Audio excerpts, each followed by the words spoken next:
বিশ্বাসের ছেলে, সাকিব অপুর ছেলে, এই বিষয়টা আসলে স্কুলের ফ্রেন্ডরা কিভাবে কতটা মানে থাকে না যে পরিবেশটা এমবায়েসটা কেমন আপনার প্যারেন্টস মিটিং এ বলি বা হ্যাঁ, প্যারেন্টস মিটিং তো মানে অনেকবারই হয়। আর ও তো পরে আইএসডিতে প্যারেন্টস মিটিং থেকে ওদের ক্লাস পার্টি অনেক বেশি হয় এবং অনেক এনভায়রনমেন্ট পার্টিগুলো অনেক বেশি হয়। আচ্ছা তো সেই জায়গা থেকে আমি তো একাই অলওয়েজ অ্যাটেন্ড করা হয়। অনেক প্যারেন্টস আসলে বাংলা সিনেমার প্রতি মন নেই। ওই স্কুলে যারা যারা আসেন বা যাদের পড়ান, হ্যাঁ, তো ওই কারণে ওরা বাংলা সিনেমার ধারণাটা খুবই কম। কিন্তু আমি প্রত্যেক দিন যাই বা আমাকে সবসময় দেখে সেই জায়গা থেকে আমার পরিচয়টা তারা জানে। আপনি করেন? হ্যাঁ, আমি মানে 25 ডেজ ট্রাই করি, 5 ডেজ হয়তো বা সামটাইম পারি না। তো ওই জায়গা থেকে যেটা হয়েছে যে ওরা আমাকে রেগুলার দেখতে দেখতে ওরা জানে আমি একজন বাংলা চলচ্চিত্র নায়িকা, এবং আমার থেকে অনেকেই ফার্স্ট জানলেন ও বাংলাদেশের সিনেমা হয়, সেখানে এই কয়েকজন নায়ক নায়িকা আছেন। তো সেই জায়গা থেকে মানে জয়কে অনেক বেশি আদর করে। আর মানে উপর ভগবান এবং আপনাদের সবার আশীর্বাদ দোয়া যে ওকে পড়াশোনার প্রতি মানে মিস আমাকে যেটা বলেন পড়াশোনার প্রতি খুব আগ্রহী দেখেন। যেমন ওর ক্লাসে প্রায় 15 বেবি আছে, তো 15 জন বেবির মধ্যে হয় কি ম্যাক্সিমাম বেবি একটু কান্না করে, সে কান্না 1 ঘন্টা ধরে কন্টিনিউ করে, এরপরে ঘুমিয়ে যায়। আচ্ছা তো ক্লাস তো 12টা থেকে 3টা অবধি হয়, তো 1টা-1.5টা অবধি ঘুমিয়ে পারে, পরে এসে আবার কান্না করে, তার মাকে খুঁজছে, এরকম কন্টিনিউয়াস হচ্ছে আর কি। আচ্ছা আচ্ছা বাট আমি জয়ের ক্ষেত্রে যেটা দেখি, আমি যখন স্কুলে নেই ওর একটা আইডি কার্ড আছে, যেটা আই থিঙ্ক মানে হঠাৎ করে কেউ গেলে বুঝতে পারবে না সে আইডি কার্ডটা কোথায় টাচ করতে হয়, গেট ওপেন হয়, তার ক্লাসে গিয়ে সে টাচ করে, তারপর বলে থ্যাংক ইউ, ওটা সেকেন্ড টাইম তাকে করতে হবে, করে তার ক্লাসে যায় এবং স্ট্রেট তার ক্লাসে গিয়ে বুকস পেন্স টেন্স নিয়ে সব আঁকাআঁকি স্টার্ট করে। আচ্ছা আচ্ছা। সো এই ঘরে বা স্কুলে বা স্কুলের বাইরে ইউজুয়ালি সপ্তাহে কদিন অন্তর বাবাকে মিস করে বা কথা বলে ফোনে, বা এই টার্মটা কেমন ইউজ, মানে কতটুকু স্পেস দেন ছেলেকে সেই জায়গাটায়? আমি কিন্তু ভাইয়া বরাবরই স্পেস দেওয়ার ট্রাই করেছি, এবং শুধু তাই নয়, আমাকে যখন মানে আমার ডিভোর্সের কথাটাই বলি, যখন ডিভোর্সের সময় 3 মাসের একটা সময়সীমা দেয়া হলো, বেসিক্যালি আমাকে তো কাবিননামা দেওয়া হয়নি, আমাকে একটা উকিল নোটিশ পাঠানো হয়েছিল, একটা পেজ, জাস্ট মাত্র একটা পেজ, যেখানে 71 ধারা না কি যেন ধারা একটা দিয়ে পাঠিয়ে দিয়েছে। সেখানে একটা 3 মাসের টাইমিং ছিল। সে 3 মাসের টাইমিংয়ের ফার্স্ট মিটিংয়ে কিন্তু আমি সিটি কর্পোরেশনে গিয়েছিলাম, এবং ম্যাক্সিমাম সাংবাদিক আমাকে বলেছিল। তো 3 মাসের মধ্যে কিন্তু আমি জয়ের বাবাকে বিন্দু পরিমাণও এখানে দেখিনি। আপনি অ্যাটেন্ড করেছেন? হ্যাঁ, তো আমার কাছে বরাবরই মনে হতো যে ডিভোর্স আমার সাথে তার বাবার, নট বাচ্চার সাথে।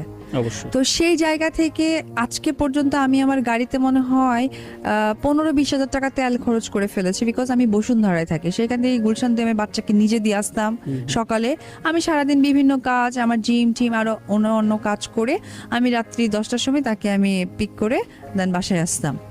তো এইরকম দিনগুলো আমি তাকে নিয়ে যাতায়াত করতাম। তো এই যাতায়াতগুলোর কারণে আমি কিন্তু চাইতাম যে বাবা এবং সন্তানের মধ্যে ইন্টারাক্ট থাকুক, কারণ আমি যেহেতু সর্বোপরিতে আমি জয়ের ভালোটা চাই। তো একটা ব্রোকেন ফ্যামিলির বাচ্চা কতটুকু ভালো হয় আই ডোন্ট নো। এবং এমনকি আপনারা গত বছর একটা ছবি দেখেছিলেন আমার জয়ের এবং তার বাবার একটা সেম ড্রেসের, সেটা কিন্তু আমি তাকে পাঠিয়ে দিয়েছিলাম। হ্যাঁ, আমার উদ্যোগে, যে স্কুলে একটা ছবি রাখবে বাবা আমাদের ফ্যামিলির জন্য। আচ্ছা, তারপর স্কুলে যখন ফার্স্ট ভর্তি করানো হলো জয়কে, তখন 3টা আইডি কার্ড দেয়া হয় ওদের স্কুল থেকে, এবং ওদের স্কুল খুব কড়াকড়ি নিয়ম।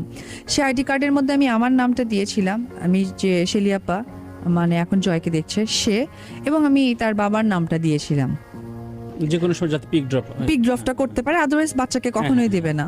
এবং সাথে সাথে 3টা গাড়ির স্টিকার আমি নিয়েছিলাম, যে গাড়িটাও যেতে পারে। আমার 2টো গাড়ি এবং তার বাবার একটা গাড়ি কিন্তু আমি স্টিকার দিয়েছিলাম।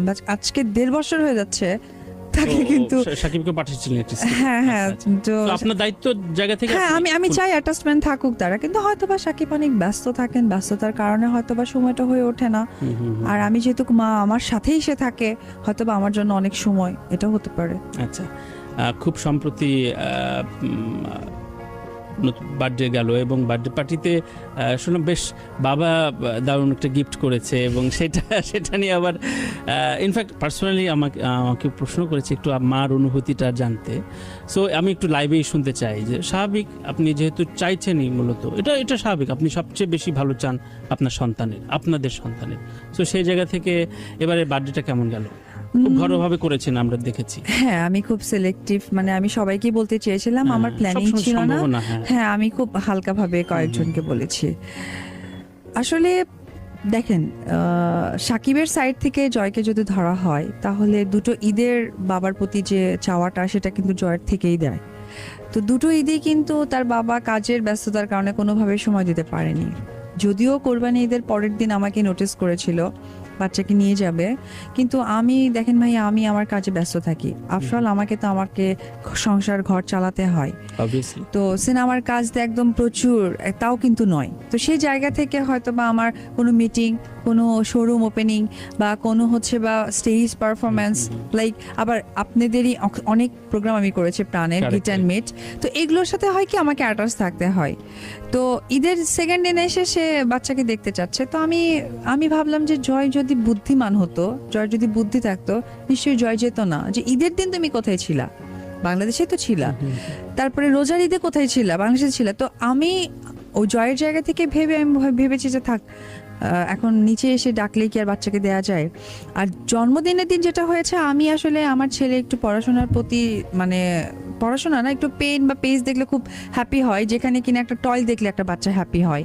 ও চকলেটস, টয় এগুলো কিচ্ছু পছন্দ করে না। ওকে পেন অ্যান্ড কোনো একটা ডায়েরি আপনি দিলেন, সে খুব ভীষণ খুশি হবে। আচ্ছা, আচ্ছা। অথবা লার্নিং কিছু গেমস থাকে যেখানে A B C বলা হয়। তো ওই জায়গা থেকে আমি চিন্তা করলাম আমার ছেলেকে একটা বার্থডেতে কি গিফট দেওয়া যায়, এমনিতেও ছোট করে বার্থডে করছি। তো আমি যমুনা ফিউচার পার্কে গেছিলাম। গিয়ে আমি মুন ব্ল্যাঙ্কের একটা পেন কিনলাম ওর জন্য, যে থাক, এটা ওর সারা জীবন থাকবে, যে মা আমাকে একটা দামি পেন গিফট করেছে।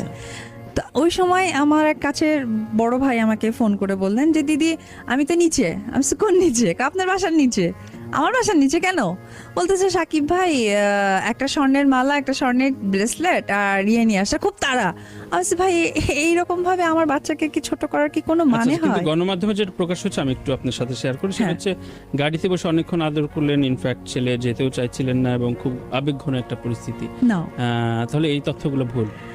গাড়ি ঠিক আছে, আবেগ ঘনটা জানি না, যেহেতু আমি দেখিনি। আর জয় যেতে চাচ্ছিল না বিকজ সে মাত্র শাওয়ার করে আসছে, তার স্কুলে যাওয়ার অনেক নেশা। তার ধারণা শাওয়ার যখন করেছি সে স্কুলে যাচ্ছে, দ্যাটস ওয়াই গাড়ি থেকে নামতে চাচ্ছিল না, বিকজ ওইখানে আমার কাজের মেয়ে আমার মামা ছিল। আচ্ছা। তো যেটা হয়েছে যে হঠাৎ করে আমার পরিচিত বড় ভাই, উনি আমাকে বলছেন, আমি যথেষ্ট তাকে সম্মান করি এবং তার কথা আমি ফেলতে পারবো না, এটা সেও জানে। তো ওই জায়গা থেকে আমাকে বলতেছে যে তুমি দিদি আপনি আসেন। আমি বলছি, এটা কেমন কথা? আচ্ছা আমি তো যমুনাতে আছি। বলছে বাবুকে দেখার ব্যবস্থা এখন কে? আমি বলছি, ভাইয়া